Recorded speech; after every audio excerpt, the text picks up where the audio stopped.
जागतिक भूराजकारणात आणि आधुनिक हवाई युद्धात एक अभूतपूर्व घटना घडली आहे। इजिप्त आणि चीन यांच्यात आयोजित ईगल्स ऑफ सिव्हिलायझेशन 2026 या संयुक्त हवाई सरावात चीनी वायुसेनेच्या J-16 लढाऊ विमानांनी प्रथमच फ्रेंच बनावटीच्या राफेल विमानांविरुद्ध थेट प्रत्यक्ष डॉग फाईट आणि मॉक कॉम्बॅट सरावात खरतर सहभाग घेतला आणि वरकरणी हा दोन देशांमधील नियमित लष्करी सराव दिसत असला तरी भारतीय वायुसेना आणि भारताच्या राष्ट्रीय सुरक्षा यंत्रणांसाठी या सरावाचं महत्त्व अत्यंत गंभीर आणि विश्लेषणात्मक आहे। पाहूयात।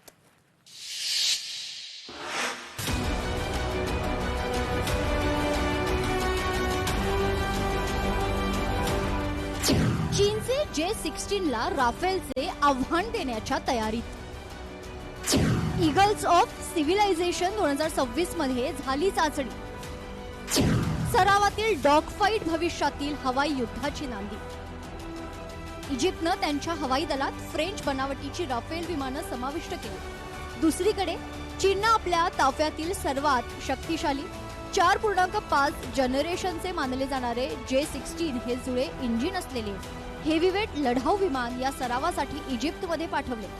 ईगल्स ऑफ सिव्हिलायझेशन 2026 या हवाई सरावाचं आयोजन अलीकडेच इजिप्तमध्ये करण्यात आलं होतं। चीन आणि इजिप्तच्या या संयुक्त सरावात चीनी वायुसेनेच्या J-16 हिडन ड्रॅगन लढाऊ विमानांनी प्रथमच फ्रेंच बनावटीच्या राफेल विमानांविरुद्ध थेट प्रत्यक्ष डॉग फाईट आणि मॉक कॉम्बॅट या सरावात सहभाग घेतला। वरकरणी हा दोन देशांमधील नियमित लष्करी सराव दिसत असला तरी भारतीय वायुसेना आणि भारताच्या राष्ट्रीय सुरक्षा यंत्रणांसाठी या सरावाचं महत्त्व अधोरेखित करणार आहे। चीनच्या पीपल्स लिबरेशन आर्मीनं त्यांची J-16 विमानं हवेतल्या हवेत इंधन भरून सुमारे 6000 किलोमीटरचा प्रवास करून थेट उत्तर आफ्रिकेत उतरवली होती। या पार्श्वभूमीवर चीननं त्यांचे हवाई साम्राज्य दाखवून देण्याचा प्रयत्न केला होता।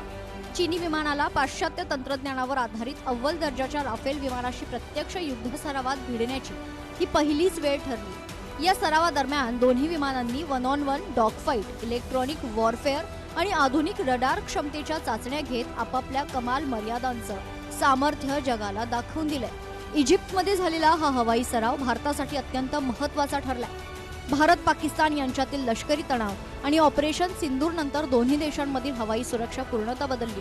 पाकिस्तानने गेल्या काळात चीनकडून J-10C लढाऊ विमानं खरेदी केली आहेत आणि ऑपरेशन सिंदूरच्या वेळी पाकिस्ताननं या चीनी बनावटीच्या विमानांचा आणि तंत्रज्ञानाचा भारताविरोधात वापर केला होता।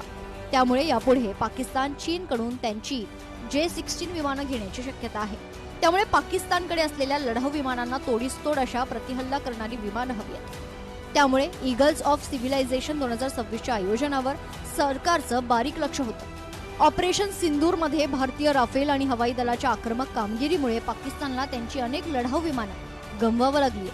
या पार्श्वभूमीवर पाकिस्तान आपल्या हवाई दलाची ताकद वाढवण्यासाठी चीनकडून अधिक शक्तिशाली J-16 फायटर जेट्स मिळवण्याच्या प्रयत्नात आहेत। चीनी वैमानिक इजिप्तमधील राफेल विमानांशी सराव करून फ्रेंच तंत्रज्ञानाचे उड्डाण पॅटर्न, रडार सिग्नेचर आणि हवेतील हालचाली यांचा सखोल अभ्यास करत आहे। चीन हा गोळा केलेला डेटा आणि अनुभव पाकिस्तानसोबत शेअर करण्याची दाट शक्यता आहे। विमानांची तांत्रिक तुलना J-16 विरुद्ध राफेल।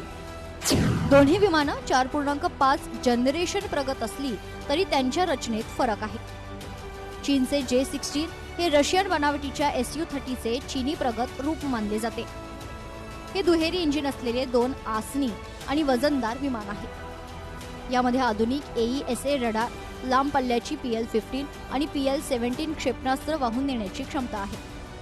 भारत आणि फ्रान्स यांच्या संयुक्त बनावटीत राफेलची निर्मिती आहे। राफेल हे आकारानं थोडं लहान, अत्यंत चपळ आणि घातक मानलं जातं। यामध्ये सेन्सर फ्युजन, स्पेक्ट्रा वॉरफेअर सूट आणि मिटिओर यंत्रणा आहे। यात जगात अव्वल मानली जाणारी व्हिज्युअल रेंजच्या पार मारक क्षमता असलेली क्षेपणास्त्र आहे। चीनच्या या वाढत्या जागतिक लष्करी प्रभावावर आणि पाकिस्तानशी असलेल्या युतीवर भारतानं लक्ष केंद्रित केलंय। भारतानं भारतीय वायुसेनेसाठी आणखी 114 मल्टी रोल फायटर एअरक्राफ्ट खरेदी करण्याची प्रक्रिया वेगात आणली आहे, ज्यामध्ये अतिरिक्त राफेल विमानांचाही समावेश असणार आहे। चीनच्या J-16 आणि J-20 विमानांच्या आव्हानाला तोंड देण्यासाठी भारत आपल्या स्वदेशी ॲडव्हान्स मीडियम कॉम्बॅट एअरक्राफ्ट अर्थात AMCA या 5th जनरेशनच्या स्टेल्थ प्रोजेक्टवर वेगानं काम करत आहे. चीनच्या रडार आणि इलेक्ट्रॉनिक वॉरफेअर क्षमतेचा प्रतिकार करण्यासाठी भारतीय वायुसेना आपल्या क्षेपणास्त्र आणि रडार यंत्रणा अद्ययावत करत आहे. इजिप्तच्या वाळवंटातील आकाशात झालेली J-16 आणि राफेलची ही डॉग फाईट केवळ एक सराव नसून भविष्यातील हवाई युद्धाची नांदी आहे. ऑपरेशन सिंदूर नंतर पाकिस्तान आणि चीन ज्या प्रकारे आपली लष्करी व्यूहरचना बदलत आहे त्याला उत्तर देण्यासाठी भारताला आपल्या हवाई दलाचं आधुनिकीकरण आणि पूर्व पश्चिम सीमांवरील पाळत आणखी मजबूत करावी लागणार आहे. ब्युरो रिपोर्ट, लोकशाही मराठी, मुंबई.